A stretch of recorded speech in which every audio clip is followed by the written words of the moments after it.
Hello everyone, हाय। कैसे हैं आप सभी? उम्मीद करती हूँ आप सब बेहतर होंगे। तो आज के लेक्चर में हम पढ़ने जा रहे हैं cell cycle and cell division के बारे में।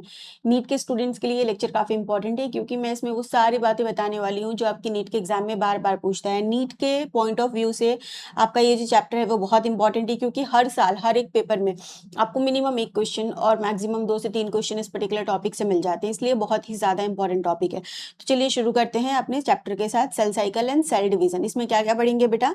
Cell cycle, M phase, significance of mitosis, meiosis and significance of meiosis, ये सारी बातें पढ़ेंगे। अब देखिए, कोई भी जो सेल है उसका एक कैरेक्टरिस्टिक फीचर होता है। क्या होता है वो फीचर? वो है ग्रोथ और रिप्रोडक्शन। ग्रोथ और रिप्रोडक्शन जो है वो है कैरेक्टरिस्टिक फीचर किसी भी सेल का, ठीक है ना? ओके, चलिए इसके बाद देखिए, अगर हम बात करें सेल साइकिल की, तो what is cell cycle? So जो सीक्वेंस होता है, the sequence of events by which cell duplicates, वो सीक्वेंस ऑफ इवेंट जिससे सेल डुप्लीकेट करता है, अपने जीनोम को सिंथेसाइज करता है, the constituent of the cell, cell का जो कॉन्स्टिट्यूएंट उसको सिंथेसाइज करता है, and eventually divide into two daughter cell, उसको हम क्या बोलते हैं? सेल साइकिल बोलते हैं, ठीक है ना? ओके, ये हो गया आपका। अब देखिए, अगर हम फेजेस ऑफ सेल साइकिल की बात करें कि सेल साइकिल में कितने फेजेस हैं, तो टिपिकल यूकेरियोटिक सेल साइकिल जो है वो इलिस्ट्रेट होता है ह्यूमन सेल से, ठीक है? अगर हम एक यूकेरियोटिक सेल की बात करें तो हम किसकी बात करेंगे? ह्यूमन सेल की बात करेंगे। ह्यूमन सेल जो है वो कितने देर में डिवाइड कर जाता है? ह्यूमन सेल डिवाइड कर जाता है 24 आवर्स में। अगर एक ह्यूमन सेल है उससे 2 ह्यूमन सेल्स बनाने होंगे तो अप्रोक्सीमेटली कितना टाइम लेगा? 24 आवर्स टाइम लेगा, ठीक है? इसी तरीके से अगर हम ईस्ट की बात करें तो ईस्ट में सेल डिवीजन होने में कितना समय लगता है? 90 मिनट लगता है। इसके अलावा एक और याद कर लीजिए, बैक्टीरिया। बैक्टीरिया में सेल डिवीजन होने में कितना समय लगता है? 20 मिनट लगता है। ये इन्फॉर्मेशन आपको पता होनी चाहिए, इससे आप बहुत सारे क्वेश्चन सॉल्व कर सकते हैं, ठीक है? अब देखिए, जो सेल साइकिल होता है उसको डिवाइड किया गया है 2 बेसिक फेजेस में। कौन कौन से फेजेस है? एक है इंटरफेज और दूसरा है एम फेज, ठीक है? सेल साइकिल को 2 बेसिक फेजेस में डिवाइड किया गया है, इंटरफेज और एम फेज। एम फेज को हम माइटोसिस फेज बोलते हैं, राइट? जो एम फेज है वो रिप्रेजेंट करता है phase when the actual cell division और माइटोसिस अकर। एम फेज क्या रिप्रेजेंट करता है? एक ऐसा फेज रिप्रेजेंट करता है जहां पे क्या होता है? एक्चुअल सेल डिवीजन होता है, राइट? और माइटोसिस अकर। और जो इंटरफेज है वो क्या होता है? वो रिप्रेजेंट करता है phase between 2 successive M phase. 2 successive M phase के बीच का जो पूरा फेज होता है उसको हम क्या बोलते हैं? इंटरफेज बोलते हैं। जैसे देखिए, ये है आपका, ये जो है आपका, ये आपका एम फेज है, ठीक है? तो एक ये एम फेज है। अब ये पूरी साइकिल चलेगी, मतलब G1 phase, S phase, G2 phase चलेगी, फिर एम फेज आएगा, फिर G1 S G2 फेज चलेगा, फिर एम फेज आएगा, राइट? तो एम फेज के बीच में क्या क्या है? G1 फेज है, फिर S2 है फेज है, फिर G2 फेज है, उसके बाद एम फेज आ रहा है। तो ये सारे जो फेजेस हैं, विच इज आपके इंटरफेज में कौन कौन से फेजेस आ जाएंगे बेटा जी? आपके इंटरफेज में G1 S और G2 फेजेस आ जाएंगे, ठीक है? ये सारे ही फेजेस आपके एम फेज के बीच में है, तो ये सारे फेजेस आ जाएंगे, ठीक है? Cell division proper last for only 1 hour. अगर हम प्रॉपर सेल डिवीजन की बात करें, विच इज कहाँ हो रहा है? जहाँ पे, जो कि एम फेज में हो रहा है प्रॉपर सेल डिवीजन, ये कितने देर होता है? ये सिर्फ और सिर्फ 1 घंटे होता है। लगभग 1 घंटा समय लगता है किस चीज में? एम फेज में सेल को, अगर हम ह्यूमन सेल की बात करें तो। लेकिन ये जो इंटरफेज है ये क्या करता है? आपके सेल डिवीजन का 95% ऑफ द टाइम जो है वो कहाँ गुजरता है? सेल का इंटरफेज में गुजरता है, ठीक है ना? चलिए अब देखते हैं इंटरफेज में क्या होता है। M phase start with the M phase में क्या क्या चीजें होती हैं? एम फेज में न्यूक्लियर डिवीजन होता है corresponding to separation of daughter chromosome. और जो इंटरफेज है इसको हम रेस्टिंग फेज भले ही बोलते हैं, ठीक है? इंटरफेज मैंने बोला ना, M1 phase, S phase, G2 phase, इसको हम सॉरी M1 नहीं, G1 फेज, S फेज और G2 फेज, ये तीनों ही मिला के आपके इंटरफेज हो रहे हैं, राइट? इंटरफेज हो रहे हैं। तो ये जो इंटरफेज है, भले ही यहाँ सेल डिवीजन नहीं हो रहा है, इसीलिए हम इसको रेस्टिंग फेज बोलते हैं। चूंकि इसका नाम रेस्टिंग फेज है, लेकिन फिर भी इस समय पे सेल कुछ ना कुछ काम करता है। क्या काम करता है? इस समय पे ड्यूरिंग दिस टाइम सेल जो है वो प्रिपेयर करता है डिवीजन के लिए प्रेपरेशन करता है, by undergoing both cell growth and DNA replication. इस समय पे ही G1 S G2 फेज में सेल क्या करता है? सेल ग्रोथ करता है, सेल में डीएनए रेप्लिकेशन करता है, ठीक है? एक ऑर्डरली मैनर में। और ये सारी सारी चीजें कहाँ होती हैं, आपके इंटरफेज में ही होती हैं। कहाँ होती हैं, इंटरफेज में ही होती हैं। अब देखिए इंटरफेज को 3 फेजेस में डिवाइड किया गया है, जैसा कि I already told, G1 phase, S phase और G2 फेज, ये सारे फेजेस हैं। G1 फेज को हम गैप 1, S को सिंथेटिक फेज और G2 फेज को हम गैप 2 फेज बोलते हैं। अब देखिए, अब यहाँ से आपकी नीट के इंपॉर्टेंट क्वेश्चन आ जाएंगे, ठीक है ना। अब यहाँ से आपके नीट में सवाल पूछते हैं, ध्यान रखना। देखना क्या है, G1 फेज जो है वो correspond to the interval between mitosis and meiosis. G1 phase कब आता है, ये इंटरवल है between mitosis and initiation of DNA replication. DNA replication और माइटोसिस के बीच का जो आपका इंटरवल है उसको हम G1 फेज बोलते हैं। G1 फेज के समय पे सेल क्या क्या करता है, सेल जो होता है वो मेटाबॉलिकली एक्टिव होता है, ठीक है, एंड कंटिन्यूअसली ग्रो करता है, लेकिन but does not replicate it's DNA, अपने डीएनए को रेप्लिकेट नहीं करता है। ये बार बार ये सारे सवाल आपके नीट में आपके स्टेटमेंट वाइज क्वेश्चंस में लिख लिख के पूछे गए हैं, तो आपको ये पता होना चाहिए, ठीक है ना। इसके बाद अगर हम बात करें एस फेज की, कि एस फेज में सेल क्या करता है, तो देखिए एस फेज को हम क्या बोलते हैं, सिंथेटिक फेज बोलते हैं, ठीक है। ये वो पीरियड है जिसके दौरान जो डीएनए सिंथेसिस या रेप्लिकेशन जो है सेल के अंदर, जो डीएनए सिंथेसिस या डीएनए रेप्लिकेशन जो है वो होता है, ठीक है। अब डीएनए रेप्लिकेशन होगा तो क्या होगा, डीएनए रेप्लिकेशन होगा तो ये होगा कि सेल के अंदर का जो जेनेटिक मटेरियल है वो डबल हो जाएगा, राइट। तो यहाँ पे डीएनए सिंथेसिस या डीएनए रेप्लिकेशन होगा, इस टाइम पे जो अमाउंट ऑफ डीएनए है पर सेल वो डबल हो जाएगा, ठीक है। अगर इनिशियल अमाउंट को हम क्या बोले, डीएनए के इनिशियल अमाउंट को अगर हम 2C बोल रहे हैं, तो इसका जो कंटेंट है एस फेज पास होने के बाद कितना हो जाएगा, 2C से 4C हो जाएगा, ठीक है ना। लेकिन there is no increase in the chromosome number, very important that there is no increase in the chromosome number. Chromosome का जो कंटेंट है वो डबल हो जाएगा, लेकिन क्रोमोसोम नंबर जो है वो नहीं बढ़ने वाला है, वो उतना ही रहेगा।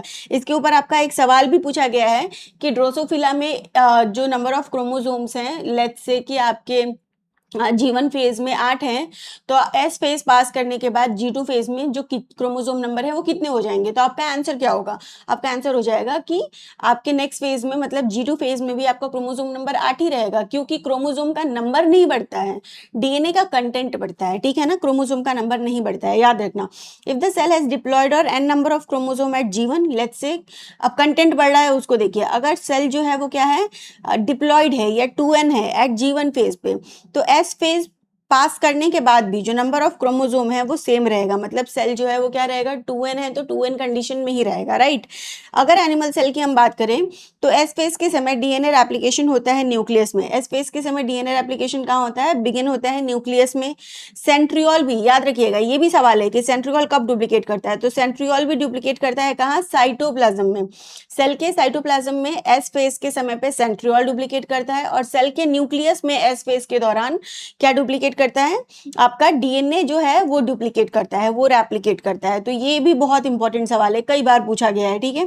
During the G2 phase protein are synthesise, G2 phase में क्या होता है, G2 फेज में प्रोटीन सिंथेसिस होता है और प्रिपरेशन होती है माइटोसिस की, ठीक है ना, माइटोसिस की प्रिपरेशन होती है, सेल का ग्रोथ होता है कंटिन्यूअसली, ये चीज जो है वो होती रहती है। तो यहाँ से आपको जो सवाल पूछे जाते हैं बेटा जी, वो क्या क्या पूछे जाते हैं कि G1 फेज में क्या होता है, G2 फेज में क्या होता है और S फेज में क्या होता है। तो आपको पता होना चाहिए कि G1 फेज में क्या होगा, आपका सेल मेटाबॉलिकली एक्टिव होगा, कंटिन्यूअसली ग्रो करेगा, लेकिन डीएनए को रेप्लिकेट नहीं करेगा, ठीक है। S फेज की बात करें तो डीएनए रेप्लिकेशन या डीएनए डुप्लीकेशन होगा। डीएनए रेप्लिकेशन कहाँ होगा, आपके न्यूक्लियस के अंदर होगा, और S फेज में ही आपका सेंट्रियोल का भी डुप्लीकेशन होगा, लेकिन कहाँ होगा, सेल के साइटोप्लाज्म में होगा, राइट। इसके बाद अगर हम G2 फेज की बात करें तो G2 फेज में क्या होता है, G2 फेज में प्रोटीन सिंथेसाइज होता है, प्रिपरेशन होता है माइटोसिस के लिए, सेल कंटिन्यूअसली ग्रो करता है, राइट। तो ये सारी इंपॉर्टेंट बात है G1, S और G2 फेज के बारे में, इससे ही सवाल पूछे जाते हैं, इसके अलावा और कुछ भी सवाल नहीं पूछा जाता है, ठीक है। चलो नेक्स्ट स्लाइड देखिए। नेक्स्ट अगर हम बात करें और क्या इंपॉर्टेंट बात है, कभी कभी क्या होता है, कुछ सेल्स एडल्ट एनिमल्स में कुछ सेल जो होते हैं वो सेल डिवीजन नहीं करते हैं, वो सेल डिवीजन को क्या करते हैं, एग्जिट कर जाते हैं, ठीक है। तो ऐसे सेल्स जो कि डिवाइड नहीं करते हैं वो क्या करते हैं, एग्जिट करते हैं G1 फेज को। किसको एग्जिट करते हैं, एग्जिट करते हैं G1 फेज को। ये भी आपका नीट का सवाल है कि जो सेल डिवाइड नहीं करते हैं वो कौन से फेज को एग्जिट करते हैं, तो वो G1 फेज को एग्जिट करते हैं और एंटर करते हैं एक इनएक्टिव स्टेज में, जिसको हम क्या बोलते हैं, जिसको हम क्यूसेंट स्टेज G0 फेज बोलते हैं सेल साइकिल का, ठीक है। सेल जो होते हैं इस स्टेज में अभी भी मेटाबॉलिकली एक्टिव ही हैं। ये भी सवाल है कि G0 फेज में सेल मेटाबॉलिकली एक्टिव है कि नहीं, तो G0 फेज में भी सेल अभी भी मेटाबॉलिकली एक्टिव हैं, लेकिन ये अब प्रोलिफरेट नहीं करते हैं जब तक उनको जरूरत ना पड़े या उनको सेल में से न्यूक्लियस के पास से सिग्नल ना आए कि इस सेल की जरूरत है, तब तक वो प्रोलिफरेट नहीं करेंगे। ठीक है ना, ओके। तो ये भी काफी इंपॉर्टेंट है, याद रख लीजिएगा। ठीक है, चलिए नेक्स्ट अब हम देखते हैं एम फेज में क्या होता है। एम फेज का क्या मतलब है? अभी तक क्या हो रहा था, इंटरफेज में पूरे G1S G2 फेज में और G0 फेज में, G0 को तो छोड़ दो, वो तो एक्सेप्शन है, लेकिन G1S G2 फेज में क्या है, हमारा सेल प्रिपेयर कर रहा था डिवाइड होने के लिए, अपने आप को फुली प्रिपेयर कर रहा था, राइट। अब क्या होगा, एम फेज में प्रॉपर सेल डिवीजन होगा। तो सेल डिवीजन एम फेज में जो है वो किसका डिवीजन होता है? एम फेज में न्यूक्लियस का डिवीजन होता है। किसका डिवीजन होता है बेटा? न्यूक्लियस का डिवीजन होता है। ठीक है ना, तो कैरियोकाइनेसिस के डिफरेंट फेजेस आते हैं किसके अंदर? आपके एम फेज के अंदर। और एम फेज का कंप्लीट करते ही जो उसका लास्ट स्टेज है एम फेज का, साइटोकाइनेसिस, उसके बाद क्या होता है, सेल डिवाइड होके 2 सेल्स में कन्वर्ट हो जाता है। तो देखिए एम फेज जो है ये बहुत ज्यादा ड्रामेटिक पीरियड है सेल साइकिल का। ठीक है, जो नंबर ऑफ क्रोमोसोम है पेरेंट और प्रोजेनी में, चूंकि एम फेज की अगर हम बात करें तो जब सेल एम फेज को पास करता है तो जो भी, जैसे मान लीजिए ये आपका पेरेंट सेल है, इसमें 2n क्रोमोसोम है, तो इससे 2 सेल्स बनेंगे एम फेज को पास करके। तो ये जो दोनों सेल्स होंगे उनकी जो क्रोमोसोम होंगी उनमें जो आपको क्या बोलते हैं, हाँ क्रोमोसोम होगी, वो भी 2n ही होगी। तो यहाँ क्या हो रहा है, आप देख रहे हैं कि इसमें जो क्रोमोसोम है पेरेंट और प्रोजेनी सेल में वो क्या है, सेल सेम है सेल डिवीजन के बाद भी। इसीलिए इस तरीके के डिवीजन को हम क्या बोलते हैं? इक्वेशनल डिवीजन बोलते हैं। क्या बोलते हैं बेटा जी? इक्वेशनल डिवीजन बोलते हैं। तो आप लिख लीजिएगा, माइटोसिस को हम क्या बोलते हैं?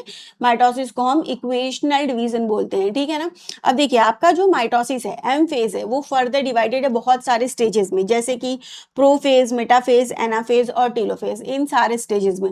अब देखते हैं बारी बारी से कि इन फेजेस में होता क्या है। सबसे पहले अगर हम बात करें किसकी, अगर हम बात करें प्रोफेज की, तो प्रोफेज में क्या होगा, देखिए प्रोफेज में, prophase is marked by the initiation of condensation of chromosomal material.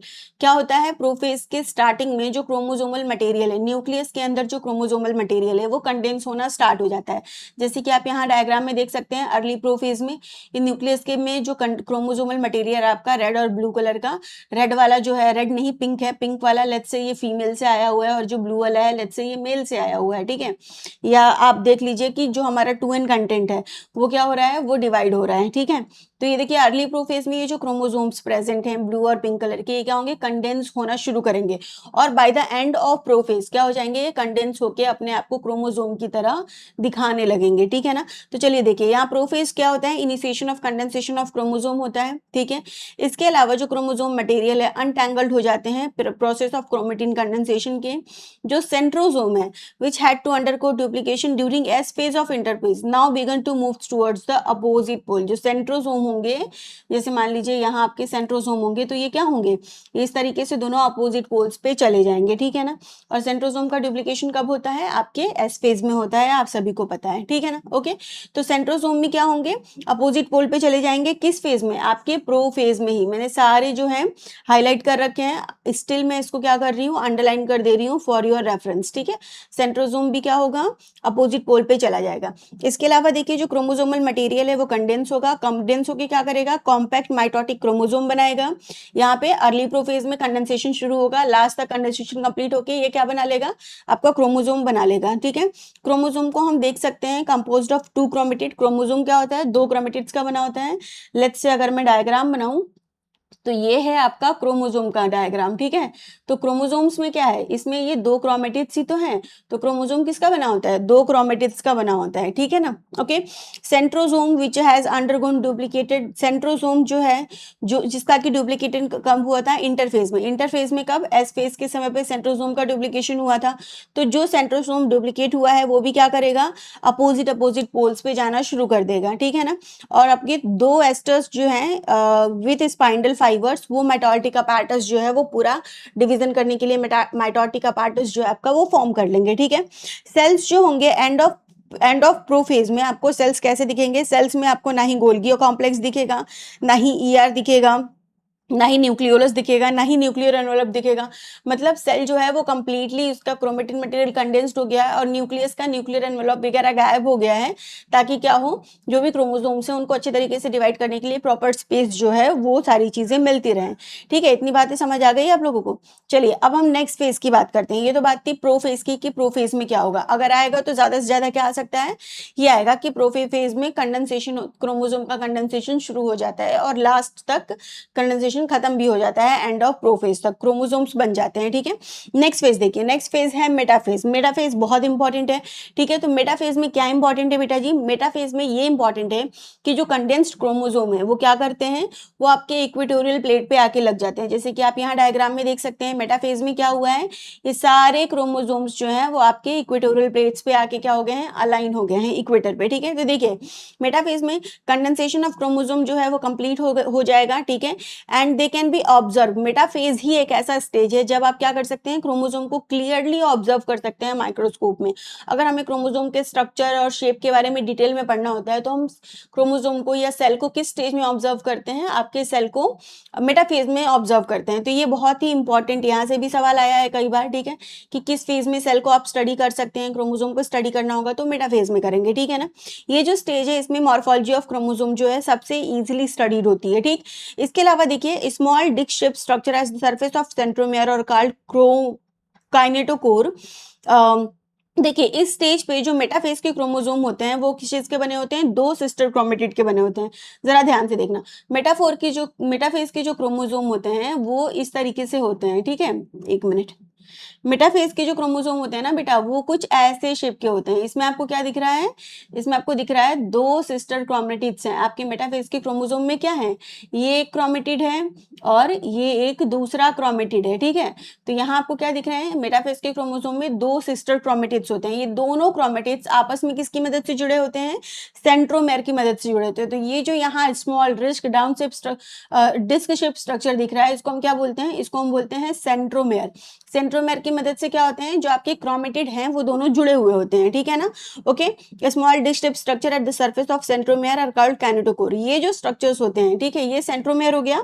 और सेंट्रोमेयर पे भी आपको इस तरीके से एक डिस्क शेप स्ट्रक्चर दिखेगा, इसको हम क्या बोलते हैं, इस स्ट्रक्चर को हम लोग बोलते हैं काइनेटोकोर। स्ट्रक्चर को क्या बोलते हैं, ये जो रेड डॉट मैंने बनाया है इसको हम बोलते हैं काइनेटोकोर। ठीक है ना, और ये जो काइनेटोकोर है ये क्या काम करता है, ये जो काइनेटोकोर है ये सर्व करता है as the site of attachment of spindle fibre to the chromosome that are moved into position at the centre of the cell. ठीक है, इस काइनेटोकोर से क्या होगा, देखिए इस काइनेटोकोर से जो यहाँ आपको दिख रहा है, इससे आपके ये जो स्पाइंडल फाइबर्स होते हैं, ये जो आपके स्पाइंडल फाइबर्स होते हैं, ठीक है, मैं ग्रीन से बना रही हूँ, ये जो आपके स्पाइंडल फाइबर्स होते हैं ये अटैच होते हैं और फिर ये स्पाइंडल फाइबर्स क्या करते हैं, आपके क्रोमोसोम्स को खींच के एंड्स पे लेके जाते हैं। ठीक है ना, ओके। तो ये स्पाइंडल फाइबर किसकी मदद से जुड़े होते हैं, काइनेटोकोर से जुड़े हुए होते हैं, सेंट्रोमेयर से नहीं, काइनेटोकोर से। ये भी आपका नीट का सवाल है, ये भी बहुत 2-3 बार पूछा गया है। ठीक है ना, तो ये भी इंपॉर्टेंट है कि जो आपके स्पाइंडल फाइबर हैं वो क्रोमोसोम से किसकी मदद से जुड़े होते हैं, काइनेटोकोर की मदद से जुड़े हुए होते हैं। ठीक है, चलो नेक्स्ट देखो, तो chromosome coming to lie at the equator. इस पर्टिकुलर फेज में, मेटा फेज में क्या होता है, क्रोमोसोम जो है वो लाई करते हैं इक्वेटर पे। ठीक है, with one chromatid of each chromosome connected by its kinetochore to the spindle fiber forms one pole and its sister chromatid connected to its kinetochore to the spindle fibers formed from the opposite pole। ठीक है, तो इस तरीके से kinetochore की मदद से ये जुड़े होते हैं, दोनों अलग अलग पोल्स पे आपके सेंट्रोमेयर प्रेजेंट होते हैं और वो क्रोमेटिड जो आपकी फाइबर्स होते हैं उसकी मदद से जुड़े हुए होते हैं। ठीक है, इसके बाद देखिए यहाँ पे इंपॉर्टेंट पॉइंट्स हैं, spindle fibres attach to the kinetochore of the chromosome, chromosome moves to the spindle equator and get aligned along metaphase plate through spindle fibres to the both pole. तो ये पूरे मेटाफेज में दो बातें important निकल के आई। पहला कि मेटाफेज में सेल जो क्रोमोसोम्स होते हैं वो मेटाफेजिक प्लेट पे अलाइंड होते हैं, इक्वेटर पे अलाइंड होते हैं, पहली बात। दूसरी इंपॉर्टेंट बात क्या है कि जो क्रोमोसोम मेटाफेज में अलाइंड है इक्वेटर प्लेट पे, वो किसकी मदद से अलाइंड है, तो वो जो क्रोमोसोम्स हैं वो आपके काइनेटोकोर की मदद से स्पाइंडल फाइबर जो होता है वो काइनेटोकोर से जुड़ा हुआ होता है और वो सेल के अलाइनमेंट में और बाद में उसके सेपरेशन में अपोजिट पोल्स में मदद करता है। ये दो इंपॉर्टेंट बातें निकल के आई, ठीक है। चलिए नेक्स्ट फेज देखिए, जो नेक्स्ट फेज है आपका वो है एनाफेज, ठीक है। प्रोफेज, मेटाफेज, एनाफेज, फिर टेलोफेज, फिर साइटोकाइनेसिस, ठीक है।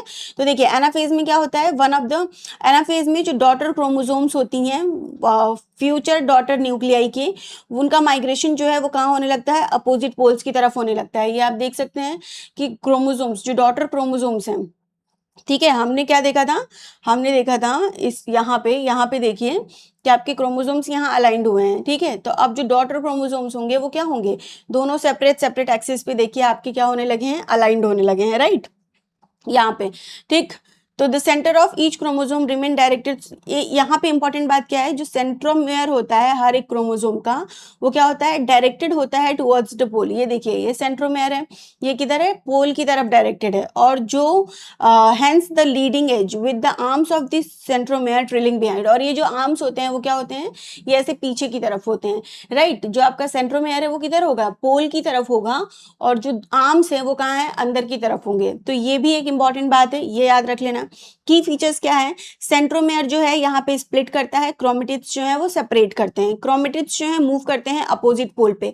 अच्छा ये भी इंपॉर्टेंट है, ये भी आपका पूछा गया है सवाल कि सेंट्रोमेयर कब स्प्लिट होते हैं, आपके नीट में ये भी पूछा गया है कि सेंट्रोमेयर कब स्प्लिट होते हैं। तो सेंट्रोमेयर स्प्लिट होते हैं एनाफेज के टाइम पे, क्रोमेटिड्स सेपरेट होते हैं सेंट्रोमेयर स्प्लिट होते ही, और जो क्रोमेटिड्स हैं वो क्या होते हैं, अलग अलग पोल पे मूव करते हैं आपके एनाफेज के टाइम पे। ये बहुत इंपॉर्टेंट सवाल है, पूछा गया है, ठीक है। तो एनाफेज में ये चीज जो है आपकी वो होती है, ये भी काफी अच्छा। एक और बात मैं आप लोगों को बताना चाहूंगी, अगर आप में से कोई भी ऐसा है जिसने नीट के पीवाईक्यूज अभी तक सॉल्व नहीं किए हैं, तो मैंने 2020 से लेके 2026 तक, ठीक है, सारे पीवाईक्यूज जो हैं अपने चैनल पे कराए हुए हैं, आप जाके वहां से कर सकते हैं। और डिटेल सोल्यूशन है एनसीईआरटी के एक एक लाइन के साथ, आप उसको पढ़ के आराम से 340 प्लस मार्क्स जो है वो क्या कर सकते हैं, स्कोर कर सकते हैं, ठीक है। चलिए नेक्स्ट फेज जो है वो है हमारा टीलोफेज। टीलोफेज में क्या होता है, chromosome that have reached their respective poles, वो क्या करेंगे, क्रोमोसोम डीकंडेंस हो जाएंगे, क्रोमोसोम का डीकंडेंसेशन होगा, क्रोमोसोम अपनी इंडिविजुअलिटी को लूज कर देंगे, ठीक है। और क्या होगा, क्रोमोसोम क्लस्टर करेंगे अपोजिट स्पाइंडल पोल पे, और उनकी आइडेंटिटी लॉस हो जाएगी डिस्क्रीट एलिमेंट की तरह। न्यूक्लियर एनवेलॉप जो है वो डेवलप होना स्टार्ट हो जाएंगे, क्रोमोसोम क्लस्टर के आसपास न्यूक्लियर एनवेलॉप बनने लगेंगे, ठीक है। और हर एक पोल जो है वो क्या करेगा, फॉर्म करेगा दो डॉटर न्यूक्लियाई, दोनों पोल पे क्या होंगे, एक एक डॉटर न्यूक्लियाई फॉर्म हो जाएंगे। उसके बाद न्यूक्लियोलस, गोल्गी कॉम्प्लेक्स, ईआर, ये सब वापस से फॉर्म होने लगेंगे। और टीलोफेज के बाद क्या होगा, साइटोकाइनेसिस, ठीक है, सेल डिवीजन हो जाएगा, ठीक। यहाँ पे न्यूक्लियस बन गया, अब यहाँ से बीच में से सेल डिवाइड करके ये दो सेल्स बन जाएंगे, ठीक है ना। तो देखिए साइटोकाइनेसिस अगर हम बात करें एनिमल सेल में, तो एनिमल सेल में साइटोकाइनेसिस कैसे होती है, by the appearance of furrow in the plasma membrane. क्या होता है साइटोकाइनेसिस में, एनिमल सेल में देखिए, लेट्स से कि ये आपका एक एनिमल सेल है, मान लीजिए कि ये आपका एक एनिमल सेल है, ठीक है। तो इसमें क्या होगा कि ये आपका एनिमल सेल का जो साइटोप्लाज्म है उसमें यहाँ पे फरो फॉर्म होगा, ठीक है। ये देखो ये फरो फॉर्म हो रहा है इस तरीके से, फिर ये फरो धीरे धीरे अंदर की तरफ बढ़ता जाएगा, और ऐसे ऐसे करके आपके सेल्स जो है ये कट जाएंगे, और दो इंडिविजुअल सेल्स जो है वो बन जाएंगे, ठीक है। तो सेल एनिमल सेल के अंदर क्या होता है, जो आपका वो है सेल डिवीजन, वो अचीव्ड होता है by the appearance of furrow in the plasma membrane, ठीक है। जो फरो है वो ग्रेजुअली डिपेंड करता है, अल्टीमेटली ज्वाइन करता है सेंटर को, dividing the cell cytoplasm into two. इस तरीके से दो सेल्स फॉर्म हो जाते हैं। लेकिन अगर हम प्लांट सेल की बात करें, तो प्लांट सेल में तो सेल वॉल होता है, सेल वॉल इस तरीके से सेल फरो बना नहीं सकता है क्योंकि वो रिजिड होता है। तो फिर क्या होगा, तो फिर सेल वॉल में वॉल फॉर्मेशन जो है वो स्टार्ट होती है सेल के सेंटर से, ठीक है ना। मान लीजिए कि ये आपका एक एनिमल सेल है, ठीक है। तो अगर एनिमल सेल है तो सेल मेम्ब्रेन के साथ साथ सेल वॉल भी तो होगा, तो सेल वॉल जो है ये तो रिजिड होता है, तो ये तो सेल फरो बनाएगा नहीं, तो क्या होगा, यहाँ सेल के बीच में से इस तरीके से क्या होगा, एक फरो बनना शुरू होगा, ठीक है ना। सेल के बीच में से क्या होगा, वॉल फॉर्मेशन जो है वो सेंटर से शुरू होगा, फिर ये धीरे धीरे धीरे जाके एंड तक ज्वाइन होगा, और फिर इस तरीके से आपका एक सेल जो है वो दो सेल में कन्वर्ट हो जाएगा। आ रही है बात समझ में ना। चलिए देखिए, तो इस तरीके से क्या होता है, wall formation start in the centre of the cell, grows outward to meet the extinct lateral wall, फिर ये बाहर की तरफ बढ़ेगा और दोनों वॉल से मिल जाएगा, इसकी वजह से फॉर्मेशन हो जाएगा न्यू सेल वॉल का। Begin with the formation of simple precursor called the cell plate. यहाँ पे जो बना इसको हम क्या बोलते हैं, इसको हम बोलते हैं सेल प्लेट फॉर्मेशन, या फिर इसको एक और नाम देते हैं, इसको हम बोलते हैं फ्रैगमोप्लास्ट। ठीक है, फ्रैगमोप्लास्ट या सेल प्लेट बन जाएगा, इससे 2 सेल्स जो हैं वो आपके फॉर्म हो जाएंगे। ठीक है, और ये जो सेल प्लेट है ये क्या रिप्रेजेंट करता है, middle lamella between the walls of two adjacent cells, 2 cells के बीच का मिडल लैमेला रिप्रेजेंट करता है। ठीक है, इसके बाद कभी कभी क्या होता है, कभी कभी ऐसा भी कंडीशन आता है सिंसाइशियम कंडीशन। ठीक है, जिसमें क्या होता है, सेल में जो न्यूक्लियर डिवीजन है वहां तक तो सारी चीजें होती हैं, लेकिन ये जो साइटोकाइनेसिस है, मतलब आपका जो पूरा एम फेज था, प्रोफेज, मेटाफेज, एनाफेज, टीलोफेज, यहाँ तक तो न्यूक्लियर डिवीजन यहाँ तक तो कंप्लीट हो जाएगा, लेकिन सेल जो है वो साइटोकाइनेसिस नहीं करेगी, साइटोकाइनेसिस को स्किप कर देगी। तो उस कंडीशन में एक ही सेल के अंदर आपको मल्टीपल न्यूक्लियस देखने को मिलेंगे, उस कंडीशन को हम सिंसाइशियम कंडीशन बोलते हैं। एग्जांपल क्या है, लिक्विड एंडोस्पर्म इन कोकोनट, ये एक सिंसाइशियम कंडीशन है। ठीक है, तो इस तरीके से हमारा जो मियोसिस था वो हो जाता है खत्म। मियोसिस में हम लोगों ने बहुत सारी चीजें पढ़ी, जैसे प्रोफेज, मेटाफेज, एनाफेज, ठीक है, एनाफेज, टीलोफेज और साइटोकाइनेसिस। ठीक है, साइटोकाइनेसिस प्लांट्स में कैसे होता है और एनिमल्स में कैसे होता है, आई थिंक आपको ये बातें क्लियर हो गई होंगी। उसके पहले हमने G1 फेज, S फेज और G2 फेज में क्या होता है ये सब भी देख लिया, राइट। अब देखिए, अब आपको क्या देखना है, माइटोसिस का सिग्निफिकेंस। देखिए, माइटोसिस जो है वो यूजुअली रेस्ट्रिक्टेड होता है डिप्लॉइड सेल के, मतलब ऐसे सेल जिनकी प्लॉइडी 2n है वो माइटोसिस करते हैं और उससे क्या करते हैं, फिर डिप्लॉइड सेल फॉर्म करते हैं। ठीक है, लेकिन कुछ लोअर प्लांट्स हैं और कुछ सोशल इंसेक्ट्स हैं, इनमें हैप्लॉइड सेल्स भी क्या करते हैं, इनके हैप्लॉइड सेल्स भी क्या करते हैं, डिवाइड करते हैं माइटोसिस से। इसके ऊपर एक बहुत बढ़िया सवाल आया हुआ है। ठीक है, सवाल ये है कि जो ड्रोन है which is male honey bee, ठीक है, उसके अंदर किस तरीके का सेल डिवीजन होगा, तो वो क्या बनाएगा, वो स्पर्म बनाएगा। ठीक है, अब हम सबको पता है स्पर्म कैसा होना चाहिए, स्पर्म हैप्लॉइड होना चाहिए, लेकिन ड्रोन क्या होता है, ड्रोन भी तो आपका हैप्लॉइड ही होता है, डिप्लॉइड तो नहीं होता। तो ड्रोन में जो स्पर्म फॉर्मिंग सेल होते हैं, स्पर्म मदर सेल होते हैं, वो क्या करते हैं, वो माइटोसिस करते हैं और माइटोसिस करके क्या बनाते हैं, स्पर्म बनाते हैं। ये एक एक्सेप्शन है। ठीक है, इसके ऊपर भी आपका बहुत बार सवाल आया हुआ है, तो ये भी आपको याद रखना है। ठीक, तो यहाँ पे ये जो सोशल इंसेक्ट का एग्जाम्पल दिया हुआ है बेटा जी, ये किसका एग्जाम्पल दिया है, ये ड्रोन का ही है कि ड्रोन के केस में ऐसा होता है। ठीक है, इसके अलावा कुछ लोअर प्लांट्स में भी ऐसा कुछ होता है। इसके अलावा जो बहुत ही ज्यादा सिग्निफिकेंट बात है आपकी माइटोसिस के बारे में, वो ये है कि ये किसी में मदद करता है, सेल के रिपेयर में मदद करता है। मान लीजिए आपको कहीं चोट लग गई, कहीं कट फट गया, तो वहां नए सेल्स बनाने पड़ेंगे ना, तो नए सेल्स कैसे बनेंगे, माइटोसिस से ही बनेंगे। तो ये इसका सिग्निफिकेंस है, राइट। ओके, जैसे कि यहाँ देखिए, अपर लेयर ऑफ एपिडर्मिस, ठीक है, cell lining of gut and blood cells are being constantly replaced, mitotic division जो है इन सब में होता रहता है। तो आप ये इतनी बातें जो है वो याद रख लीजिएगा। ठीक है, तो ये सारी बातें थी किसके बारे में, माइटोसिस के बारे में। अब हम बात करते हैं मियोसिस की। ठीक है, कि मियोसिस में क्या क्या इंपॉर्टेंट है। अब देखिए, अगर हम मियोसिस की बात करें तो जो प्रोडक्शन होता है ऑफ स्प्रिंग का सेक्सुअल रिप्रोडक्शन से, उसमें क्या होता है, गैमेट्स फ्यूज होते हैं। मान लीजिए ये आपका एग है, ठीक है, ये आपका एग है, एग की प्लॉइडी क्या है, एन है। ये आपका स्पर्म है, स्पर्म की प्लॉइडी क्या है, एन है। ठीक है, तो ये स्पर्म और एग क्या करते हैं, फ्यूज करते हैं, फ्यूज करके क्या बनाते हैं, जाइगोट बनाते हैं। जाइगोट की प्लॉइडी क्या होती है, जाइगोट की प्लॉइडी होती है 2n।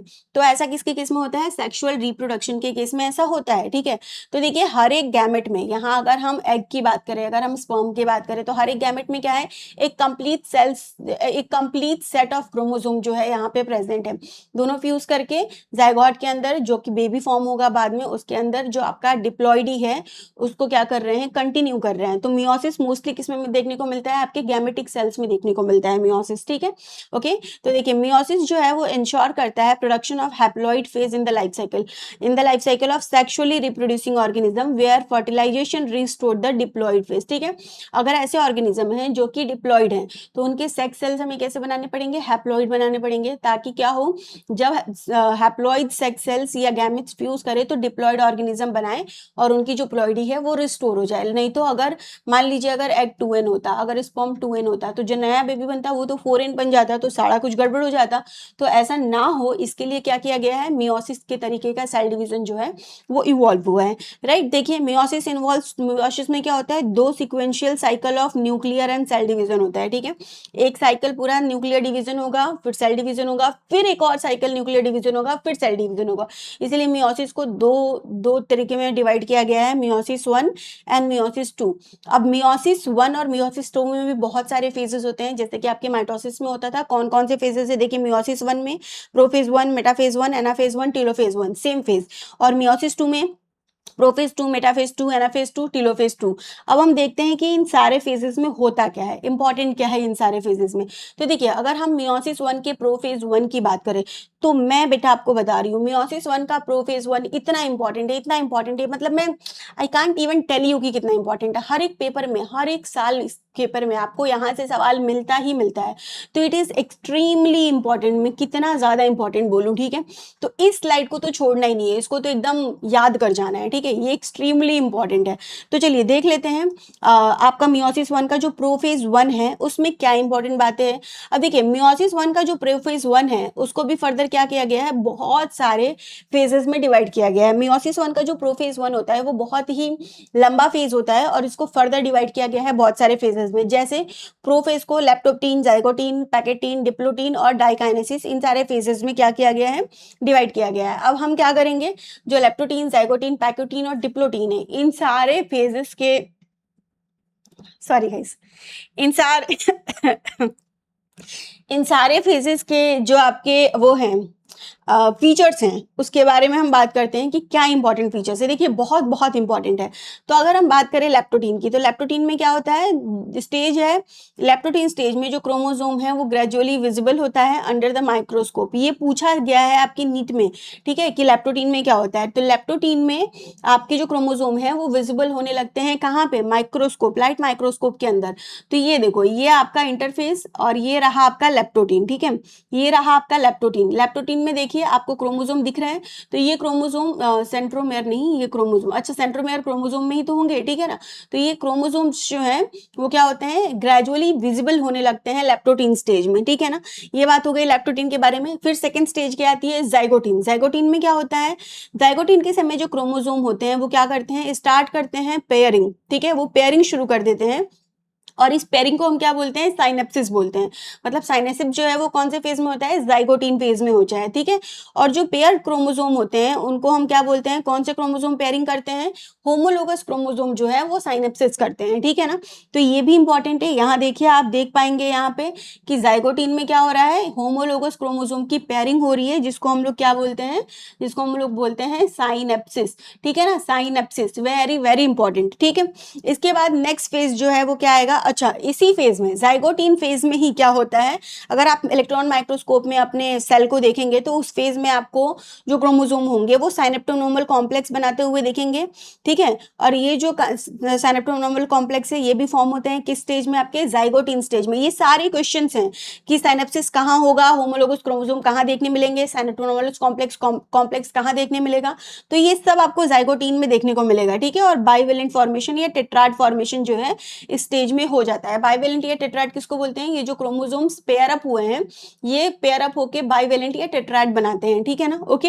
हाउएवर अगर हम नेक्स्ट फेज की बात करें पैकेटीन में, कि पैकेटीन में क्या होता है, इस फेज में जो चारों क्रोमोसोम्स जो कि हमारे बाइवेलेंट बने थे, ठीक है, साइनेप्सिस के जो बाइवेलेंट बने थे, ये जो बाइवेलेंट हैं क्रोमोसोम्स, ये क्या हो जाएंगे, distinct and clearly appeared as tetrad, वो टेट्राड के फॉर्म में आपको देखने को मिलेंगे। देखिए यहाँ पैकेटीन है और इस पैकेटीन स्टेज में क्या होगा, बाइवेलेंट जो है वो 4 क्रोमेटिड्स के साथ, जिसको हम टेट्राड बोल रहे हैं, जिसको हम क्या बोल रहे हैं, टेट्राड बोल रहे हैं। तो बाइवेलेंट एज टेट्राड आपको कहाँ देखने को मिलेंगे, पैकेटीन स्टेज में देखने को मिलेंगे, ठीक है ना। तो ये जो टेट्राड स्टेज है, ठीक है, ये कैरेक्टरिस्टिक किसका है, यहाँ जो पैकेटीन स्टेज है उसका कैरेक्टरिस्टिक क्या है कि यहाँ पे आपको रिकॉम्बिनेशन नॉड्यूल जो है वो फॉर्म होते हुए दिखेंगे, रिकॉम्बिनेशन नॉड्यूल फॉर्म होते हुए दिखेंगे। और यहाँ जो है रिकॉम्बिनेशन नॉड्यूल जो है वो क्या है, वो साइट है जहाँ पे क्रॉसिंग ओवर जो होता है वो होता है between the non sister chromatid, non sister chromatids के बीच में क्रॉसिंग ओवर होता है, ठीक है ना, ओके। इसके बाद देखिए अब यहाँ पे आपको बताया गया है कि क्रॉसिंग ओवर क्या होता है। तो क्रॉसिंग ओवर में क्या होता है, जेनेटिक मटेरियल का एक्सचेंज होता है क्रोमोसोम्स के बीच में, ठीक है ना, वो रिकॉम्बिनेशन के द्वारा होता है। तो रिकॉम्बिनेशन जब होता है किसके बीच में, होमोलोगस क्रोमोसोम के बीच में, तो उसकी वजह से पैकेटीन के एंड तक ये जो आपका रिकॉम्बिनेशन का काम है वो कंप्लीट हो जाता है, जिसकी वजह से क्रोमोसोम एक दूसरे से लिंक्ड होते हैं हर जगह से, एक्सेप्ट मतलब हर जगह से उनका जो लिंकेज है वो टूट जाता है, सिर्फ वो जहाँ से क्रॉसिंग ओवर हुआ रहता है वहां से जुड़े होते हैं, ठीक है ना। ओके, तो ये सारी चीजें आपके कहाँ हो रही है, इस पैकेटीन स्टेज में हो रही है। अब देखिए पैकेटीन के बाद जो नेक्स्ट स्टेज है हमारा वो है डिप्लोटीन। डिप्लोटीन स्टेज में क्या होता है, recognise by the diplotene is recognise by the dissolution of synaptonemal complex. Synaptonemal के कॉम्प्लेक्स का डिसोल्यूशन जो है वो कहाँ होता है, आपके डिप्लोटीन स्टेज में होता है। ये भी आपके नीट में पूछा हुआ सवाल है, ठीक है। इसके अलावा डिप्लोटीन स्टेज में क्या होता है, कियाज्मा फॉर्मेशन होता है। कियाज्मा फॉर्मेशन मतलब अभी हमने पढ़ा ना, इसके पहले वाले फेज में अभी हमने देखा कि क्या हो रहा था, कि रिकॉम्बिनेशन हो रहा था। जैसे मान लीजिए ये आपके टेट्राड्स हैं, ठीक है, ये आपके टेट्राड्स हैं, तो इनमें क्या हुआ, इनमें रिकॉम्बिनेशन हुआ, ये ऐसे जुड़े हुए थे, ठीक। अब ये सेपरेट हुए तो ये हर जगह से ये क्या होंगे, ये हर जगह से सेपरेट हो जाएंगे, लेकिन जहां मान लीजिए इस पॉइंट पे क्रॉसिंग ओवर हुआ है तो ये इस पॉइंट से सेपरेट नहीं होंगे, बाकी सब जगह से क्या होंगे, सेपरेट हो जाएंगे। तो ये जो पॉइंट है जहां से ये सेपरेट नहीं हुए हैं, जहां से इनका जो जेनेटिक मटेरियल है वो एक्सचेंज हुआ है, इस पॉइंट को हम क्या बोलते हैं, कियाज्मा बोलते हैं, ठीक है। तो कियाज्मा फॉर्मेशन आपको कहाँ देखने को मिलेगा, डिप्लोटीन स्टेज में आपको कियाज्मा जो है एक शेप स्ट्रक्चर है जिसको हम कियाज्मा बोलते हैं, वो आपको कहाँ देखने को मिलेगा, डिप्लोटीन स्टेज में स्टिल विजिबल होगा, ठीक है ना। ओके, उसके बाद जो लास्ट स्टेज है किस चीज का, आपके मियोसिस सॉरी आपके प्रोफेज 1 का जो लास्ट स्टेज है विच इज डाइकाइनेसिस, इसमें क्या होता है, marked by the terminalisation of chiasma. इसमें ये जो कियाज्मा फॉर्म हुआ था ये भी क्या हो जाता है, ये जो कियाज्मा फॉर्म होता है ये भी टर्मिनलाइज हो जाता है, ठीक है, ये भी टर्मिनलाइज हो जाता है, ठीक है। मतलब अब ये जो आपके क्रोमोसोम्स हैं वो इस तरीके से भी नहीं रहेंगे, अब ये क्या हो जाएंगे, ये इस तरीके से रिकॉम्बिनेंट बन के अलग अलग सेपरेट हो जाएंगे, बिल्कुल राइट। तो इस ये काम कहाँ हो रहा है, आपके डाइकाइनेसिस फेज में हो रहा है। जो क्रोमोसोम है वो क्या हो रहे हैं, क्रोमोसोम्स जो है यहाँ पे, क्रोमोसोम्स यहाँ पे are fully condensed and the meiotic spindle assemble to prepare the homologous chromosome for the separation, ठीक है। तो ये सारी चीजें आपके कहाँ होती हैं, डाइकाइनेसिस फेज में होती हैं, याद रखना, राइट। आगे बात समझ में। तो देखिए मैंने आपको प्रोफेज 1 के जो डिफरेंट फेजेस बताए हैं, which is prophase, metaphase, anaphase, telophase, यही सारे फेजेस, प्रोफेज नहीं sorry, which is leptotene, zygotene, pachytene, diplotene और डाइकाइनेसिस, यही फेजेस बताए हैं। तो इसमें आपको ये सारी बातें याद रखनी है। यहाँ देखिए न्यूक्लियोलस डिसअपीयर हो गया, क्रॉसिंग ओवर ऑफ पैकेटीन यहाँ दिखा रहा है।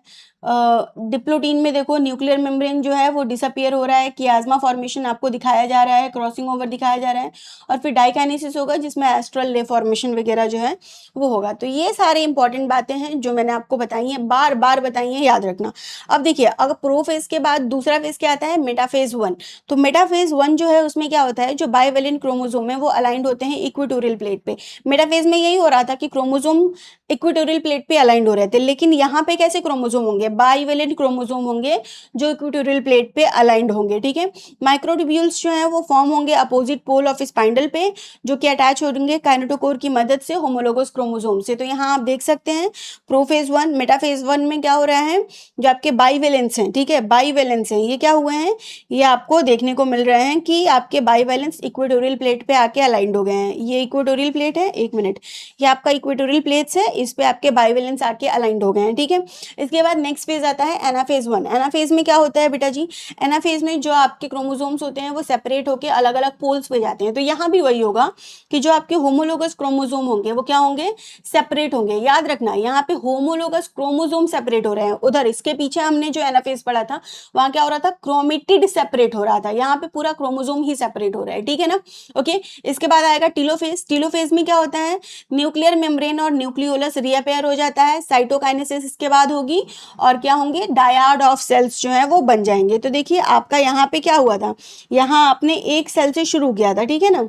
लेट्स से आपने क्या किया था, यहाँ आपने एक सेल से शुरू किया था, राइट। तो एक सेल से क्या हुआ, एक सेल से आपके दो सेल्स बन गए, है ना। यहाँ आपने एक सेल से शुरू किया था सारा काम, और एक सेल से क्या हुए, आपके दो सेल्स बन गए। तो क्या बना, डायड ऑफ सेल्स जो है वो फॉर्म हो गए by the end of telophase 1। Telophase 1 के बाद साइटोकाइनेसिस होगी, तो by the end of cytokinesis यहाँ आपके डायड फॉर्म हो गए।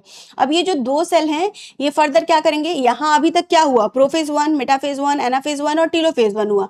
अब ये जो दोनों सेल्स हैं ये फर्दर कंटिन्यू होंगे, क्या करेंगे, ये prophase 2, anaphase 2, telophase 2 sorry prophase 2, metaphase 2, anaphase 2 और टेलोफेज 2, ये सारी चीजें ये करेंगे। ठीक है, तो चलिए देखते हैं इन फेजेस में क्या होता है। तो याद रखने वाली बात क्या है कि जो मियोसिस 2 है वो किसके जैसा है, वो बिल्कुल माइटोसिस के जैसा है। मियोसिस 2 कैसा है बेटा जी, मियोसिस 2 बिल्कुल माइटोसिस के जैसा है। देखिए यहाँ पे लिखा हुआ है कि क्या लिखा हुआ है कि in contrast to meiosis 1, meiosis 2 जो है वो रिजेंबल करता है नॉर्मल माइटोसिस से। मियोसिस 2 किसे रिजेंबल करता है, नॉर्मल माइटोसिस से रिजेंबल करता है। जो न्यूक्लियर मेम्ब्रेन होते हैं वो क्या होते हैं, डिसअपियर हो जाते हैं by the end of prophase 2, और जो क्रोमोसोम है वो अगेन जो है वो कॉम्पैक्ट हो जाते हैं। ठीक है, इसके बाद क्या होगा, प्रोफेज 2 में क्या हुआ, न्यूक्लियर मेम्ब्रेन डिसअपियर हो गए और क्रोमोसोम्स जो है वो अगेन कंडेंस्ड हो गए। मेटाफेज 2 में क्या होगा, जो क्रोमोसोम होंगे वो अलाइंड हो जाएंगे इक्वेटर पे। ठीक है, और माइक्रोट्यूब्यूल जो है वो फॉर्म हो जाएंगे अपोजिट पोल्ड ऑफ स्पाइंडल पे, और वो अटैच हो जाएंगे किससे, काइनेटोकोर से। ठीक, एनाफेज में क्या होगा, एनाफेज में अब जो आपके क्रोमोसोम्स थे वो क्या होंगे, क्रोमोसोम्स के जो क्रोमेटिड्स हैं वो सेपरेट होंगे। तो क्रोमेटिड्स कैसे सेपरेट होंगे, जब आपके सेंट्रोमियर ब्रेक होगा तभी तो क्रोमेटिड्स सेपरेट होंगे। तो यहाँ देखिए, यहाँ साइमल्टेनियस स्प्लिटिंग होगी सेंट्रोमियर की। एनाफेज सेकंड में हर एक क्रोमोसोम के सेंट्रोमियर स्प्लिट करेंगे और क्या होंगे, सिस्टर क्रोमेटिड्स जो है वो मूव करेंगे अपोजिट पोल पे। मैंने आपको पहले भी बताया था कि ये सेंट्रोमियर की स्प्लिटिंग कहाँ होती है, एनाफेज में ही होती है। तो एनाफेज में और एनाफेज 2 में दोनों में सेंट्रोमियर की स्प्लिटिंग होगी, और ये आपके नीट में पूछा गया है कि कब कब होती है, तो ये इंपॉर्टेंट है। ठीक है ना, ओके। चलिए तो यहाँ देखिए, यहाँ देखो प्रोफेज 2, मेटाफेज 2, एनाफेज 2। ठीक है, ओके। इसके बाद टीलोफेज आएगा, तो टीलोफेज में क्या होगा, एक सेल से दो सेल्स बन जाएंगे। तो यहाँ देखिए टीलोफेज 2 में क्या हो रहा है, यहाँ पे दो ग्रुप्स ऑफ क्रोमोसोम्स जो है once again get enclose by the nuclear envelope, और आपके क्या हो जाएंगे, सेल्स जो है वो फॉर्म हो जाएंगे। तो दो से अब क्या बन गया, चार सेल बन गया। ठीक है ना। अब देखिए अगर हम सिग्निफिकेंस ऑफ मियोसिस की बात करें कि मियोसिस का क्या सिग्निफिकेंस है, तो ये किस चीज में मदद करता है, ये कंजर्व करता है conservation of specific chromosome number of each species achieved across generation in sexually reproducing organism. Sexually reproducing organism में जो उनका क्रोमोसोमल कंटेंट है, क्रोमोसोम नंबर है, उसको कंजर्व करने में कौन मदद करता है, मियोसिस मदद करता है। क्योंकि ये रिडक्शनल डिवीजन है, क्रोमोसोम नंबर को गैमेट्स में रिड्यूस कर देता है और फिर बाद में जाके फ्यूज करके क्रोमोसोम नंबर को बढ़ा देता है। ठीक है ना, ओके। तो ये बात हो गई आपकी किस चीज की, इसके मियोसिस के सिग्निफिकेंस के बारे में। और इस पर्टिकुलर चैप्टर में आपकी इतनी ही बातें थी। तो हमने क्या क्या पढ़ लिया बेटा जी, हमने देखिए मैंने आपको यहाँ पे बताया था ना कि G1 G2 prophase, metaphase, anaphase, ये सारे टीलोफेज साइटोकाइनेसिस। इसके अलावा हमने मेटाफेज 1 और मेटाफेज 2 भी पढ़ लिया। मेटाफेज 1 में जो प्रोफेज 1 है, ठीक है, प्रोफेज 1 है, उसके जो डिफरेंट फेजेस हैं, which is leptotene, zygotene, pachytene, diplotene और डाइकाइनेसिस। ये बहुत ही इंपॉर्टेंट है, इन सब के फीचर्स हमने पढ़ लिए कि क्या होते हैं। और इसके बाद फिर मेटाफेज 2 में मियोसिस 2 में हमने क्या पढ़ा, प्रोफेज 2, मेटाफेज 2, एनाफेज 2, टीलोफेज 2 और साइटोकाइनेसिस। ठीक है, तो ये सारी चीजें करके हमने आपका जो चैप्टर है वो फिनिश कर लिया। होप आप लोगों को सारी इंपॉर्टेंट चीजें जो हैं इस पर्टिकुलर चैप्टर की समझ आ गई होंगी। अगर कोई प्रॉब्लम हो तो please ask me in the comment section. और विद दिस मैं ये लेक्चर करती हूँ खत्म। इसमें जो भी इंपॉर्टेंट बातें थी आपकी नीट के पॉइंट ऑफ व्यू से, वो सब मैंने आपको बता दी है। ठीक है ना, ओके। तो यहाँ पे मैंने डायग्राम भी लगा दिया है, ये डायग्राम आप देख लीजिएगा ध्यान से। और ये स्लाइड और इसके बाद वाली स्लाइड, ये तो बहुत ही ज्यादा इंपॉर्टेंट है, तो प्लीज रिमेंबर इट, इसको याद रखना कैसे भी करके। ओके, चलिए फिर मिलते हैं नेक्स्ट वीडियो में नेक्स्ट किसी चैप्टर के साथ। या आप कौन सा चैप्टर चाहते हैं, किस चैप्टर का वन शॉट चाहते हैं, वो आप मुझे कमेंट में बता सकते हैं। चलिए फिर मिलते हैं नेक्स्ट लेक्चर में। Bye, take care and God bless to all of you. Bye guys.